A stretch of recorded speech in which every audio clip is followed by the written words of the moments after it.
اعوذ باللہ من الشیطان الرجیم بسم اللہ الرحمن الرحیم۔ سجدہ تعظیمی کی ممانعت۔ کسی کے آگے پیشانی کو زمین پر رکھنے کا عمل اقصی غایت التعظیم یعنی انتہا درجے کے تذلل اور خضوع کا مظہر ہے، یہی سجدہ ہے۔ اگر اس عمل کے پیچھے نیت عبادت کی ہے تو پھر یہ شرک ہے۔ سابقہ شریعتوں میں تعظیمی سجدہ روا تھا۔ یہ سجدہ عبادت کی نیت سے نہیں بلکہ محض ادب و تعظیم کے لیے ہوتا تھا۔ گویا پہلی امتوں میں سجدہ کرنا بھی غایت تعظیم یعنی عبادت کے درجے میں نہ تھا بلکہ تعظیماً تھا۔ شریعت محمدی صلی اللہ علیہ وسلم میں تعظیم کی اس شکل کو بھی حرام قرار دیا گیا۔ آج بھی اگر اللہ تعالیٰ کی بجائے کسی اور کو عبادت کے ارادے اور نیت سے سجدہ کیا جائے تو شرک ہوگا، اور محض تعظیم و تکریم کی نیت ہو تو شریعت محمدی صلی اللہ علیہ وسلم میں یہ عمل حرام ہوگا، یعنی نیت کی تبدیلی ہونے سے یہ عمل شرک کی سطح سے نیچے حرام کی سطح پر آ جائے گا۔ اگر آج کوئی کسی نبی، ولی اور قطب غوث کے مزار پر حاضر ہو کر سجدہ تعظیمی بجا لاتا ہے تو یہ عمل حرام ہے، اگرچہ اس کا محرک اس بارگاہ کی تعظیم و تکریم ہی کیوں نہ ہو۔ ازروع شرع کسی بھی عمل کا دار و مدار اس کے پیچھے پوشیدہ نیت پر ہے۔ نیت ایسی چیز ہے جسے قریب کھڑا ہونے والا بھی نہیں جانتا، اس کا علم صرف اللہ تعالیٰ کو ہے یا نیت کرنے والے کو ہے۔ پس جو نیت ظاہر نہ ہو اس پر محض شک کی بنیاد پر شرک کا حکم نہیں لگایا جا سکتا، اور کسی کو یہ حق حاصل نہیں کہ کسی مسلمان کو اس کے ایمان پر شرک کا فتویٰ صادر کرے۔ اس لیے از راہ تعظیم کسی کو سجدہ کرنا بلا شبہ حرام ہے، لیکن بغیر نیت کے اسے شرک یا عبادت نہیں کہا جائے گا۔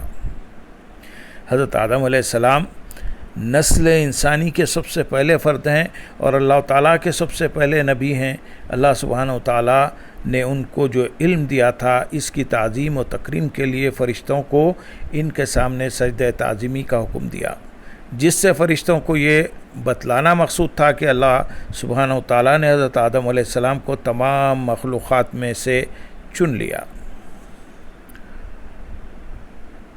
سورۃ بنی اسرائیل آیت نمبر 61 اور 62 میں ارشاد باری تعالیٰ ہے، اور وہ وقت یاد کیجئے جب ہم نے فرشتوں سے فرمایا کہ تم آدم علیہ السلام کو سجدہ کرو تو ابلیس کے سوا سب نے سجدہ کیا۔ اس نے کہا کیا اسے سجدہ کروں جسے تو نے مٹی سے پیدا کیا ہے؟ اور شیطان یہ بھی کہنے لگا مجھے بتاؤ تو صحیح کہ یہ وہ شخص ہے جسے تو نے مجھ پر فضیلت دی ہے۔ قرآن حکیم میں اللہ تعالیٰ نے فرشتوں کو حضرت آدم علیہ السلام کے سامنے سجدہ کرنے کا حکم دیا۔ فرشتوں کا حضرت آدم علیہ السلام کے لیے سر بسجدہ ہونا عبادت نہیں بلکہ تعظیم و احترام کے بلند ترین درجے کا آئینہ دار تھا۔ ملائکہ کا حضرت آدم علیہ السلام کو سجدہ کرنے پر ان کا مقام اللہ سبحانہ و تعالیٰ کی نظر میں بلند ہو گیا، اور وہ ابلیس جس نے سجدہ کرنے سے انکار کیا وہ ملعون ہو گیا۔ اگر سجدہ تعظیمی کا یہ عمل عبادت ہوتا تو اللہ تعالیٰ کبھی فرشتوں کو اس کا حکم نہ دیتا۔ وہ جس نے بزعم خویش توحید کا علم بردار ہو کر حضرت آدم علیہ السلام کے سامنے جھکنے سے انکار کر دیا وہ ابد تک راندہ درگاہ الہی ہو گیا۔ ابلیس کا یہ خیال کہ وہ سجدے سے انکاری ہو کر موحد اعظم بن جائے گا گمان باطل ثابت ہوا۔ دراصل اس کے انکار کا باعث یہ تکبر آمیز نظریہ تھا کہ آدم علیہ السلام ایک بشر ہے اور وہ اس سے برتر مخلوق ہے۔ ارشاد ربانی کے مطابق اس نے شیخی بگارتے ہوئے کہا، اس نے نبی کے ساتھ اپنا موازنہ کرتے ہوئے کہا کہ میں اس سے بہتر ہوں، تو نے مجھے آگ سے بنایا ہے اور تو نے اسے مٹی سے بنایا۔ اس کا تکبر اسے لے ڈوبا اور وہ طوق لعنت کا حقدار بن گیا۔ شیطان اپنے تکبر کے ہاتھوں ذلیل و خوار ہو گیا اور دائمی لعنت اس کے گلے کا ہار بن گئی، جبکہ حکم یزدی سے سجدہ کرنے والے فرشتے مخربان بارگاہ الہی بن گئے۔ تمام فرشتوں نے اس ہستی کی تعظیم کی جس کی اللہ سبحانہ و تعالیٰ نے تعظیم کرنے کا حکم دیا۔ ابلیس ملعون نے اس ہستی کو سجدہ کرنے سے انکار کر دیا جس کو اللہ تعالیٰ نے مٹی سے پیدا فرمایا۔ ابلیس مخلوق میں وہ پہلا فرد ہے جس نے دین کو اپنی رائے پر جانچا اور کہا انا خیر منہ، اور اس نے علت یہ بیان کی کہ اللہ تعالیٰ نے مجھے آگ سے پیدا کیا اور آدم علیہ السلام کو مٹی سے بنایا، اس لیے آدم علیہ السلام کے احترام و اکرام کو اپنے لیے عار سمجھا اور تکبر کیا تو ابلیس اول متکبر بن گیا۔ کیونکہ اللہ رب العزت نے اپنے جس برگزیدہ بندے کی عظمت بیان فرمائی، ابلیس لعین نے اس کی تعظیم نہ کی، اور یہ انکار سجدہ بعین اللہ پاک کے حکم عدولی اور اس کے سامنے تکبر ہے۔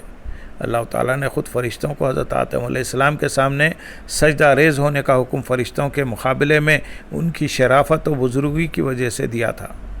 شیطان ابلیس نے اپنے آپ کو موحدین میں شمار کیا، مگر اس کی توحید نے اس کو کچھ بھی نفع نہ دیا، اور سیدنا آدم علیہ السلام کے مقابلے میں اپنے آپ کو بڑا سمجھنے کی وجہ سے اللہ تعالیٰ کی رحمت سے دور ہو گئی۔ اللہ تعالیٰ کی رحمت اس سے دور ہو گئی۔ یہاں قابل غور بات یہ ہے کہ یہ تعظیمی سجدہ تھا، کوئی عبادت نہ تھی۔ اگر عبادت اور تعظیم میں فرق کیے بغیر اسے بھی سجدہ عبادت مان لیا جائے تو کفر و ایمان کا فرق مٹ جاتا ہے۔ کوئی اعتراض کر سکتا ہے کہ معاذ اللہ تعالیٰ نے تخلیق انسانیت کی ابتدا ہی شرک سے کروائی کہ آدم کو سجدہ کرو۔ استغفر اللہ۔ آیت کریمہ سے تو یہ معلوم ہوتا ہے کہ بعض لوگوں کے نظریے کے مطابق جس نے توحید کی لاج اس حد تک رکھی کہ اللہ تعالیٰ کی بھی بات نہیں مانی اور غیر کو سجدہ نہ کیا تو وہ کافر ہو گیا، اور وہ جو آدم علیہ السلام کے سامنے سجدے میں گر گئے مخرب بنا لیے گئے۔ سوال پیدا ہوتا ہے کہ کیا اب ضابطۂ قانون بدل گیا ہے کہ سجدہ کرنے والے کافر اور نہ کرنے والے مومن کہلاتے ہیں؟ ابلیس نے بھی تو یہی کہا تھا کہ میں شرک نہیں کرتا، مگر اس کے ایک سجدہ نہ کرنے پر اس کے سارے سجدے اور عبادتیں رائیگاں اور بیکار چلی گئیں۔ مطالعہ قرآن سے معلوم ہوتا ہے کہ اس کے سجدہ تعظیمی بجا لانے کا انکار حکم الہی سے انحراف اور نبی علیہ السلام کے ادب و تعظیم کا انکار تھا۔ اللہم صلی علی سیدنا محمد وعلی آل سیدنا محمد وبارک وسلم۔